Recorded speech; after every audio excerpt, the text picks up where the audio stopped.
Hey everyone, it's Jeff Fisher of High School Football America, joined today by Marty Dobek, the Executive Director of the Detroit Sports Commission. Boy, are they doing some wonderful things in Detroit, and they're doing it for a long time with high school football. Coming up in about a week and a half. Oh, it's the Prep Kickoff Classic, new sponsor and all. Marty, thanks for taking the time today to talk about this wonderful event that turns 20. I did the 10-year interview with Dave Beach now, so now you're here to do number 20.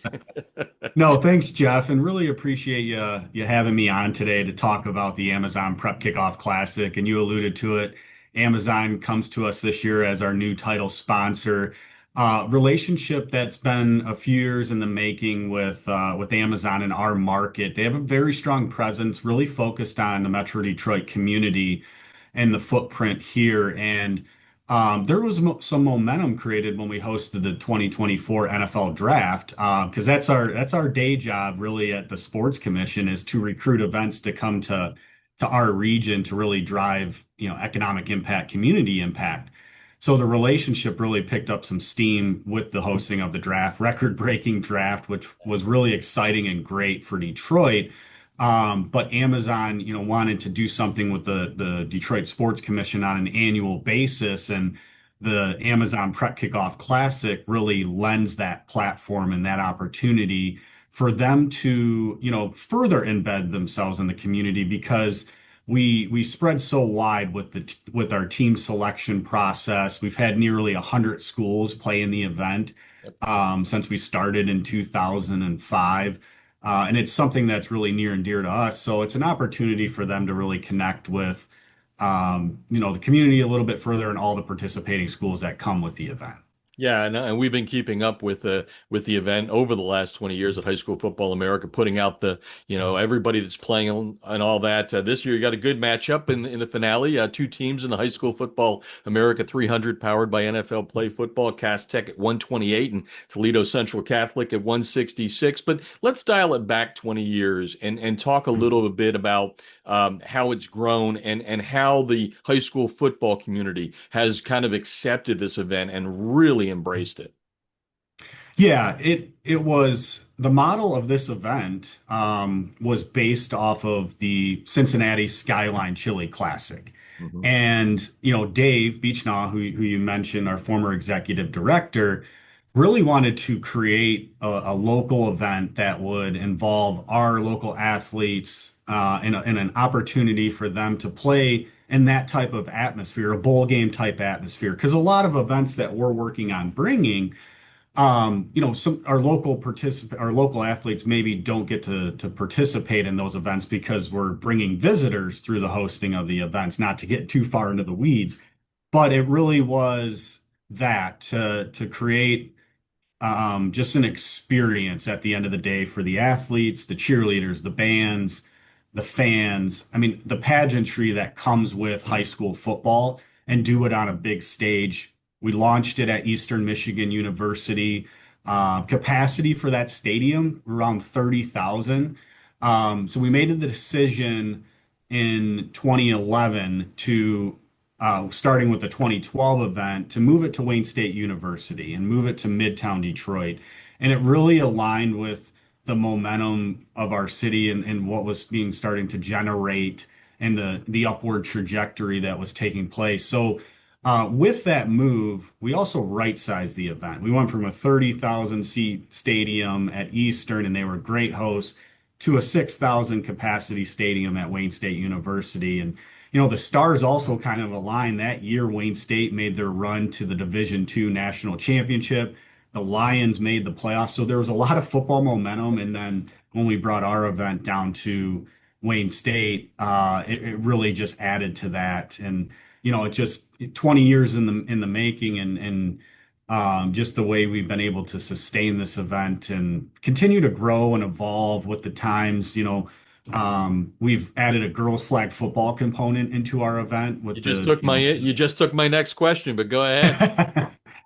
but yeah, and it's something that we started last year because we're really at the Sports Commission, our community impact piece, we're really focused on youth sports, and because we bring youth sports through the events we bring to our community. but also, there is we're looking to open up pathways for girls in sports and give them opportunities. So last year we did it kind of as a trial run with having a girls flag game in the morning before the boys kick off in the afternoon, and it went off really well. And so now we've really further established our partnership with the Spring League here in the state of Michigan that is organized by the Detroit Lions. And, very competitive league.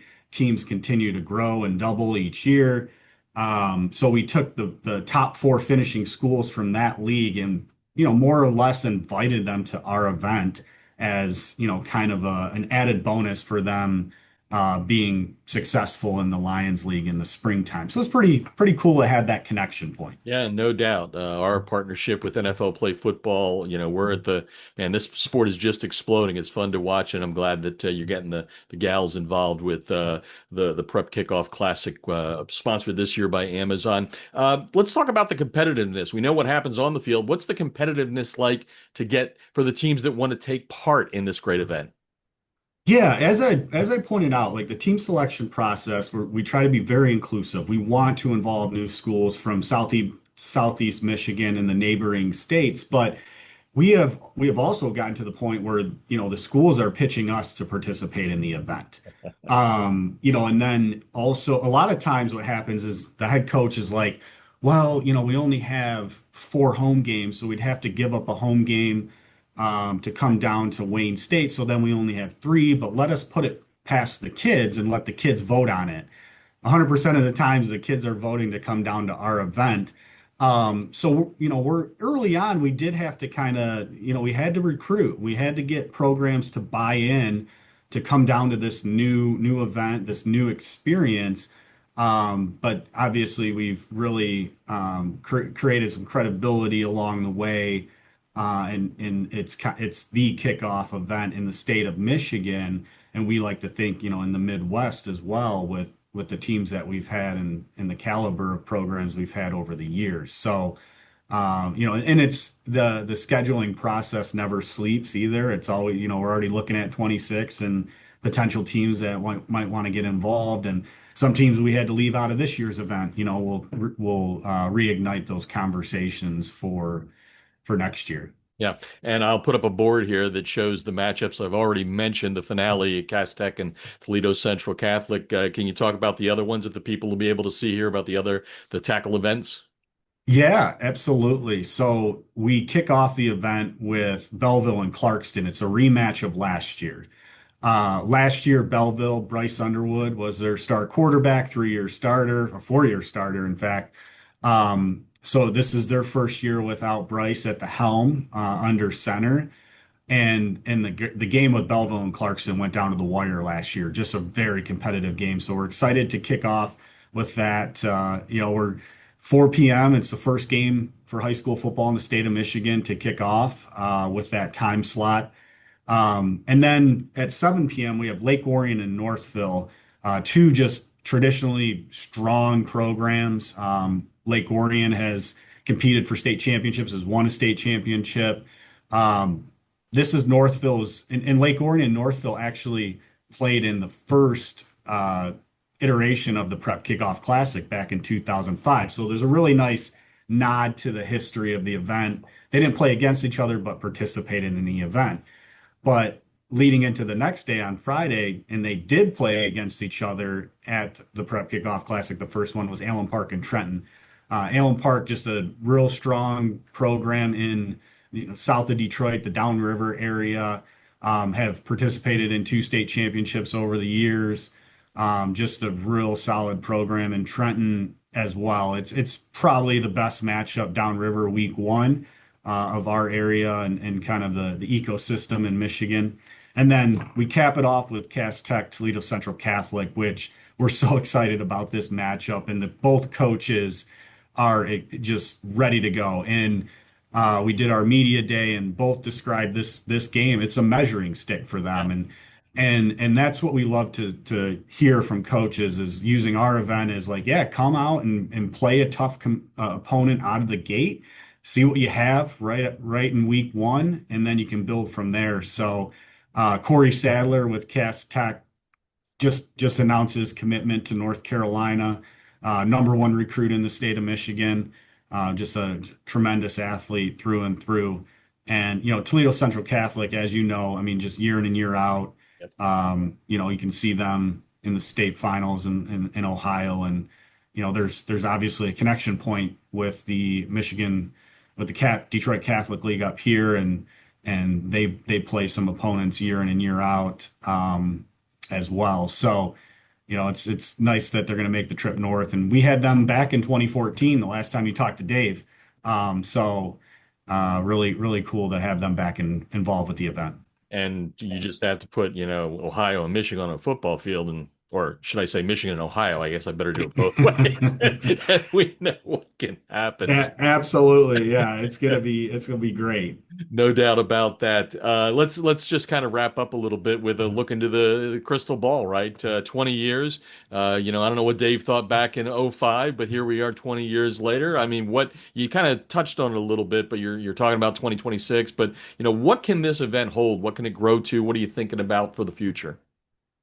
Yeah, it's an annual event, a part of our sports commission calendar, and it's something that is really just near and dear to us. And we always look to inject just new life into the event, and we did that with the girls' flag. We've done the scheduling every which way, with a 1 day event, a 2 day event, a 3 day event. We love the setting at Wayne State. And with 4 games, we potentially want to look at maybe getting back to the 6 game model to get some more boys games involved with the event, and get more teams involved there. But I think really what our North Star is with this event, it's about community, it's about the tradition of high school football, it's about being inclusive, and that's something that's we're never going to shy away from, and we're going to continue to have that as part of the event. So if it means well for the programs that are involved, if it means well for our community, we're going to do it, and that's kind of our focus for us at the end of the day. Yeah, and we'll wrap up, give you a little elevator here on give you the chance to give a little elevator on the sports commission. Obviously, football is booming right now. Aside from the football on the high school level, you've done a thing or two with the Wolverines winning a national championship. Lions are just becoming America's team in some ways. I guess I could say that. So what's kind of on the horizon with you guys outside of just the football world? Yeah, momentum is so strong right now in our community, and it really is everybody, and it's not cliche. We all work as a team, as a city, and as a region. And it really shined when we hosted the draft, and that you could see that everybody just came together to really deliver an outstanding experience for the fans. But the drafts in the past, now our eyes are set on. We're hosting the NCAA Men's Final Four in 27. So the first time we're going to be welcoming back to the city since 2009. 28, we had Big Ten women's basketball tournament. A few weeks after that, in 28, we got Sweet 16 Elite Eight. We're hosting a slew of USGA championships in the future, starting in 29 with the women's amateur at Oakland Hills Country Club, 31 women's open, 34 men's open. So we have a really nice, strong calendar, for the future, and we're looking to add more components to it. And there is a desire to host events in Detroit, not only with what the record-breaking event of the draft and us hosting that, but just there's just a vibe about Detroit. You can really come and host your event here in the city and embed yourself in the culture, feel welcomed. There's just in talking with some organizers out there, it just hits different when you come to Detroit, compared to other cities. And there's so many great competitive cities that we go against these events with. But they've shared with us, it's like there's just something different about Detroit, and we hope people kind of give it a shot and visit it before opinions are set, because we have a great established model here that is something to really look forward to and experience. Well, what about one of those Super Bowls? Weren't you guys the first to be kind of north of the border, out of the warm weather states? Any Lions going well? I'm not asking you to break some Yeah. here, but yeah, I gotta believe you're thinking about it. Yeah, I mean, if there's an event out there, we're thinking about it. But yeah, you're correct in that, in the early 80s, we hosted it at the Pontiac Silverdome. We hosted at Ford Field in 2006. Both times, our city delivered in those events. And for the future, it's really if the NFL has the appetite to go north again with the Super Bowl.